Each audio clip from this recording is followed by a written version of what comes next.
Hello नमस्कार साथियों, स्वागत है आप सभी का एक बार फिर से आपके अपने यूट्यूब चैनल एक्सप्लोर एग्जाम पे। मैं संजय आप सभी का हार्दिक स्वागत और अभिनंदन करता हूं। दोस्तों, आज की इस वीडियो में हम बात करेंगे सीआईएसएफ की एक नई भर्ती के बारे में। और इस वीडियो में हम जानेंगे कि कौन कौन अप्लाई कर सकते हैं, सिलेबस क्या है, फॉर्म फीस क्या लगने वाली है, कब से लेकर कब तक आप फॉर्म भर सकते हैं, टोटल वैकेंसी ऑफ कितनी है इसमें। इन सभी टॉपिक्स पे आज हम चर्चा कर रहे हैं। तो चलिए आगे बढ़ते हैं। सबसे पहले आप देख सकते हैं स्क्रीन पे सीआईएसएफ का ऑफिशियल नोटिफिकेशन जो है आ चुका है। और इसमें लिखा है केंद्रीय औद्योगिक औद्योगिक सुरक्षा बल सूचना कांस्टेबल आरक्षक और अग्नि पुरुष की भर्ती जो है यहाँ पे निकाली गई है। ठीक है, ऑनलाइन आवेदन जमा कराने की जो अंतिम तिथि यहाँ पे जो लिखी गई है वो 31 अगस्त 2024 से लेकर के 30 सितंबर 2024 तक आप अप्लाई कर सकते हैं। केंद्रीय सुरक्षा बल में पे लेवल जो है वो आपका 3 यहाँ पे रहने वाला है। सैलरी जो है 21,700 रुपये से लेकर के 69,100 रुपीज आपकी यहाँ पे सैलरी आपको मिलने वाली है। आवेदन पत्र केवल ऑनलाइन ही आपका स्वीकार किया जाएगा, ये ऑफिशियल नोटिफिकेशन में लिखा हुआ है। आगे बढ़ते हैं और जानते हैं सीआईएसएफ में कौन से पद के लिए वैकेंसी निकाली गई है। तो कांस्टेबल फायरमैन की जो पोस्ट है उसके लिए निकाली गई है। टोटल नंबर ऑफ पोस्ट की अगर हम बात करें तो 1130 पदों पे भर्ती निकाली गई है। आवेदन शुरू आपका 21 अगस्त 2024 से स्टार्ट हो चुका है। तो जो भी मेरे प्यारे साथी सीआईएसएफ में अपना करियर बनाने की प्लानिंग में थे वो ये फॉर्म है जो अप्लाई कर सकते हैं। इसकी लास्ट डेट जो है वो 30 सितंबर 2024 इसकी लास्ट डेट रखी गई है। फीस की मैं बात करूँ तो जनरल कैटेगरी के लिए 100 रुपये का एग्जाम शुल्क यहाँ पे रखा गया है। एजुकेशन क्वालिफिकेशन की बात कर लेते हैं तो उम्मीदवार किसी भी मान्यता प्राप्त बोर्ड से 12वीं पास होना चाहिए। फीस की बात करें तो उम्मीदवार 100 रुपये का फीस का आपको भुगतान करना होगा। SC ST और ESM वर्गों के उम्मीदवार को इस भर्ती में कोई भी फीस आपको यहाँ पे जमा नहीं करवानी है। ठीक है, आप यहाँ देख सकते हैं कि जो SC ST और ESM जो कैटेगरी है उनके लिए कोई भी आवेदन शुल्क यहाँ पे नहीं मांगा गया है। सिलेक्शन प्रोसेस की बात करें तो PTET और PST आपका यहाँ पे रहने वाला है। फिजिकल स्टैंडर्ड टेस्ट और आपका जो है पेपर जो है आपका रहने वाला है। डॉक्यूमेंट वेरिफिकेशन रिटर्न एग्जाम आपका रहने वाला है। साथ ही में मेडिकल टेस्ट आपका रहने वाला है। सैलरी की बात करें तो पे लेवल स्केल नंबर 3 यहाँ पे लगने वाला है।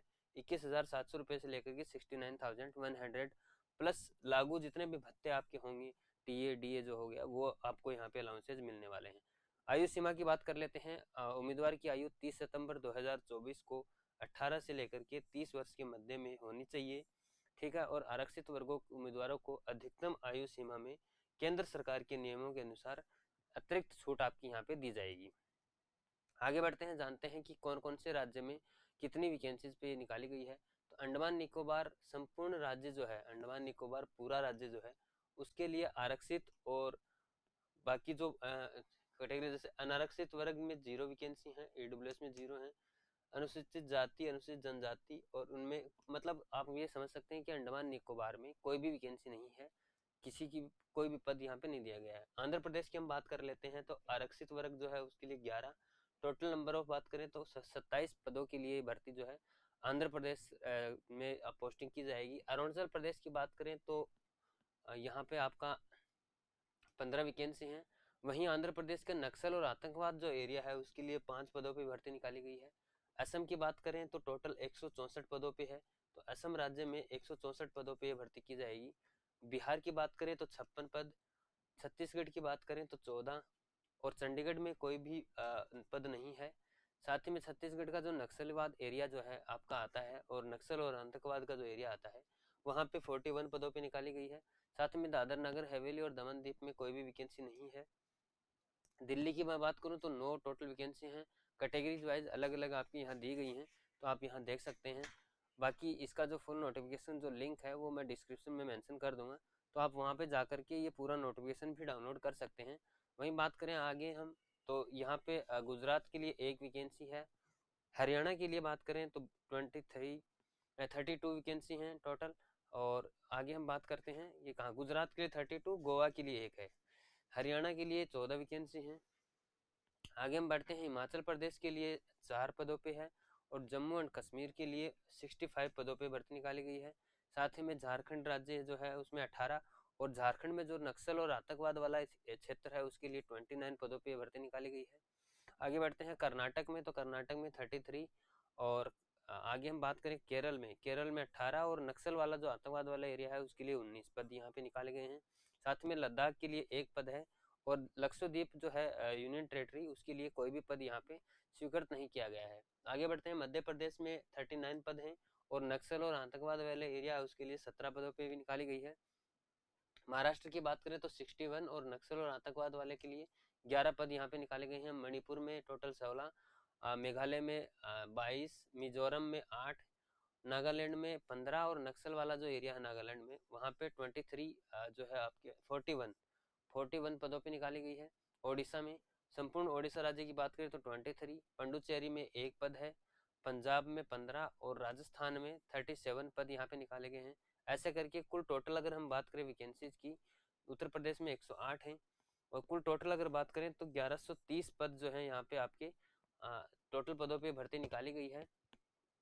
आगे बात करें शारीरिक दक्षता और पीईटी एग्जाम की, तो अभ्यर्थियों को 24 मिनट में 5 किलोमीटर की दौड़ आपको पूरी करनी है यहाँ पे।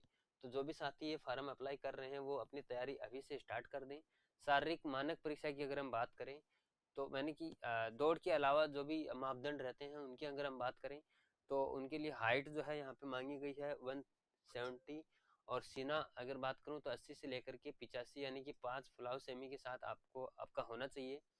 वहीं अगर हम बात करें अभ्यर्थी की विभिन्न श्रेणियों के लिए मापदंडों में अतिरिक्त छूट जो दी गई है उसमें हम बात कर लेते हैं गढ़वाल, कामख्याउ हिमाचल प्रदेश, गोरखा, डोगरा, मराठा, सिक्किम, लद्दाख, जम्मू एंड कश्मीर, कश्मीर घाटी और पूर्वोत्तर राज्यों के पहाड़ी क्षेत्रों से संबंधित रखने वाले अभ्यर्थी जो हैं उनकी हाइट में छूट दी गई है 5 सेमी की, यानी कि 165 सेमी वाले अप्लाई कर सकते हैं।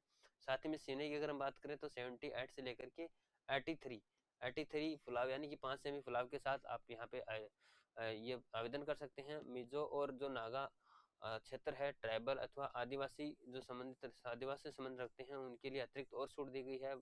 हाइट की अगर हम बात करें तो 162.5 सेमी और चेस्ट की अगर हम बात करें तो 77 से लेकर के 82 सेमी आपका होना चाहिए। ओएमआर और कंप्यूटर आधारित जो लिखित परीक्षा आपकी रहने वाली है उसमें पीटीईटी, पीएसटी, डीवी और प्राप्त करने वाले अभ्यर्थियों को ओएमआर कंप्यूटर आधारित सीबीटी टेस्ट आपका होने वाला है, यानी कि जो फिजिकल पास कर लेगा उसके बाद उनका जो है यहाँ पे टेस्ट रहने वाला है। और कुल प्रश्नों की अगर हम बात करें तो 100 अंक 100 प्रश्न आपके रहने वाले हैं, 100 अंक मिलेंगे, 100 ही प्रश्न होंगे, यानी कि एक क्वेश्चन और 1 मार्क्स आपको यहाँ पे मिलने वाला है। ठीक है, बात कर लेते हैं सिलेबस की, तो सिलेबस आपका यहाँ पे दिया गया है। सिलेबस जो है आपका 4 भागों में बांटा गया है, जिसमें पहले भाग में सामान्य बुद्धि और तर्क शक्ति यानी कि सामान्य बुद्धि यानी कि रीजनिंग आपकी यहाँ पे पूछी जाने वाली है। रीजनिंग जो है आपके यहाँ पे पूछी जाने वाली है जिसमें आपको 25 क्वेश्चन रहने वाले हैं और 25 ही आपको यहाँ पे नंबर्स मिलने वाले हैं। भाग बी की अगर हम बात करें तो सामान्य ज्ञान और जागरूकता के कुछ क्वेश्चन यहाँ पे रहने वाले हैं जो कि 25 नंबर ऑफ क्वेश्चन आपके रहने वाले हैं और 25 ही आपको मार्क्स यहाँ पे मिलने वाले हैं। बात करें भाग सी में प्रारंभिक गणित यहाँ पे यानी कि प्री प्री मैथ यहाँ पे पूछी जाएगी जिसमें अंक गणित भी होगी और बाकी जो भी आपके प्रतिशत वगैरह जो हैं उनसे 25 क्वेश्चन आपके पूछे जाएंगे और 25 नंबर के ही होंगे। भाग डी में अगर हम बात करें तो इसमें आपके लिए ऑप्शन रहेगा, या तो आप हिंदी में कर सकते हैं या फिर इंग्लिश में आप कर सकते हैं। ठीक है, तो आप अपनी लैंग्वेज जो है चूज कर सकते हैं और इसमें भी आपके 25 क्वेश्चंस 25 नंबर्स के रहने वाले हैं। आगे बढ़ते हैं कि आवेदन कैसे करना है, इसके लिए प्रोसेस दिया गया है। तो आवेदन करने के लिए ऑफिशियल वेबसाइट जो है जो CISF.RECTT.CISF.government.in पे आपको जाना है। ये जो लिंक दिया गया है इसको मैं नीचे बायो में मेंशन कर दूंगा, तो आप वहां से जा करके इस पे जा सकते हैं डायरेक्ट और इस फॉर्म को अप्लाई कर सकते हैं।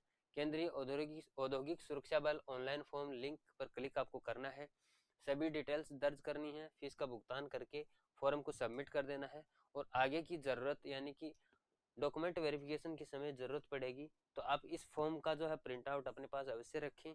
उम्मीद करता हूँ दोस्तों जानकारी आपको अच्छी लगी होगी। जानकारी अगर आपको अच्छी लगी हो तो इस जानकारी को अपने दोस्तों के साथ साझा अवश्य करें। साथ ही में अगर वीडियो आपको अच्छा लगा हो तो वीडियो को लाइक करें, चैनल को सब्सक्राइब कर लें, साथ ही में बेल आइकन दबा लें ताकि आगे आने वाले हर एक वीडियोज़ की नोटिफिकेशन आपको समय से मिलती रहे। आज की इस वीडियो में इतना ही, मिलते हैं फिर एक नई वीडियो के साथ। तब तक के लिए मैं संजय आप सभी से लेता हूँ विदा। Thank you, bye bye, take care, धन्यवाद।